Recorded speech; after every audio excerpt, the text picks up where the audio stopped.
دوستو، یہ سوال اکثر ہمارے ذہن میں آتا ہے۔ آخر اسرائیل جو رقبے میں کراچی کے برابر ہے، دنیا کے بڑے ممالک کے برابر طاقتور کیسے بن گیا؟ اور پاکستان جس کے پاس وسائل بھی ہیں، افرادی قوت بھی، وہ کیوں پیچھے رہ گیا؟ آج کا یہ تجزیہ جذبات پر نہیں، حقائق پر مبنی ہے۔ سب سے پہلے بات کرتے ہیں تعلیمی فرق کی۔ تعلیم وہ بنیاد ہے جس پر قومیں کھڑی ہوتی ہیں۔ اسرائیل میں خواندگی کی شرح 97% ہے، جبکہ پاکستان ابھی 60% کے آس پاس۔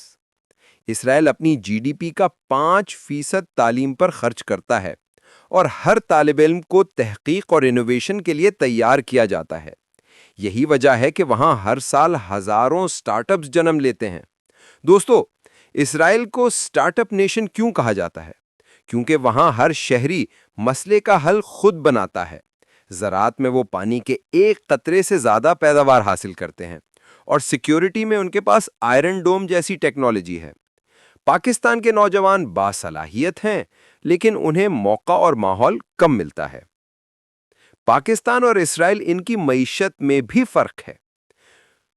جیسے اسرائیل کی جی ڈی پی فی کس $50,000 سے زائد ہے، جبکہ پاکستان کی صرف 1600۔ فرق صرف پیسے کا نہیں، سوچ کا ہے۔ ایک نوم نے علم کو سرمایہ بنایا، دوسری نے سیاست کو۔ اسرائیل دفاع میں چھوٹا ضرور ہے، لیکن ان کے ہتھیار، ان کی ٹیکنالوجی، ان کا نظم دنیا کے لیے مثال ہے۔ پاکستان کے جوان بھی دنیا کے بہادر ترین فوجی ہیں، لیکن ہمیں ٹیکنالوجی میں خود کفالت حاصل کرنا ہوگی۔ اسرائیل میں ادارے حکومتوں سے مضبوط ہیں، میرٹ پر فیصلے ہوتے ہیں، احتساب بر وقت۔ پاکستان میں صلاحیت موجود ہے، مگر ہم اداروں کے بجائے شخصیات کے گرد گھومتے ہیں۔ دوستو، اگر اسرائیل علم، نظم اور تحقیق سے آگے بڑھ سکتا ہے تو پاکستان کیوں نہیں؟ ہمیں صرف سمت درست کرنی ہے: تعلیم، میرٹ اور ٹیکنالوجی۔ یہی وہ 3 ستون ہیں جو ہمیں اوپر لے جا سکتے ہیں۔ دوستو، قومیں وسائل سے نہیں، ویژن سے بنتی ہیں۔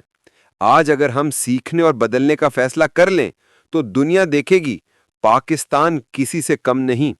اگر آپ چاہتے ہیں کہ پاکستان علم اور نظم میں آگے بڑھے تو اس ویڈیو کو لائک کریں اور الازہر لائبریری کے مشن میں شامل ہوں۔